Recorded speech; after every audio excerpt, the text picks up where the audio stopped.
day in my life na nangasawa og foreigner kay nagdaom nga maliwatan og gwapa. Ang naliwatan na di ay Kuya Juan for today's video. Huy! Shout out pala sa lahat ng mga single mother natin dyan na mag 2027 na. Martir pa rin sa kanya ang Kuya Juan.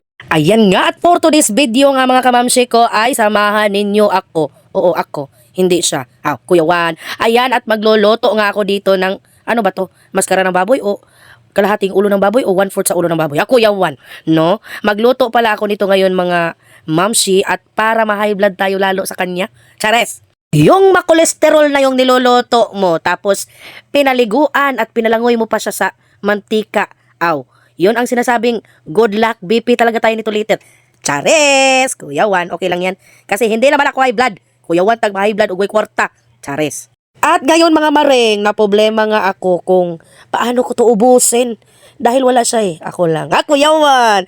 Oo nga mga maring, dahil ang anak ko naman ay hindi talaga siya kumakain nito dahil daw natatakot siya kasi nga mukha ng ayan.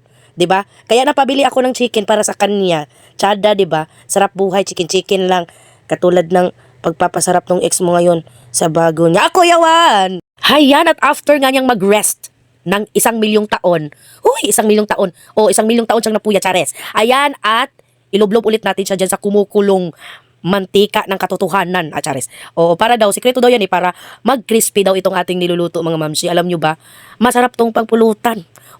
Ito ang ipupulutan nyo sabihin nyo sa kapitbahay nyo mga marites dyan, na ito ang ipulutan ninyo, wag yung buhay ng ibang tao, Chares. Kuya Juan. Ayan, at sa pagkakataon ngang ito ay i-flip na natin siya dahil medyo nasunog na to, baka wala tayong makain. Puro sunog na, Kuya Juan. Sa kabilang dako nga ng video natin na ito mga maring, ay magseryoso naman tayo. Seryoso? Matagal na akong naging seryoso sa kanya. Chares! Kuya Juan, yun nga mga maring, masasabi ko lang talaga sa inyo, naku, tigilan nyo na yung pagiging martir sa isang relasyon. Mabuti pa, dahil galing ka sa broken, ayusin mo yung sarili mo.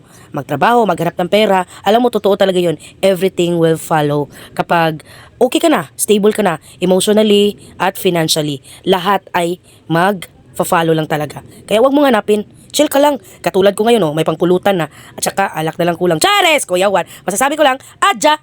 I want you to remember this. At the end of the day, life is too short. So choose to be happy, live the life to the fullest, and wag mo siyang isipin. Magpaganda ka. At maghanap ka ng maraming lalaki. Chares! Kuya Juan. You only live once. So your life, your decision. Okay?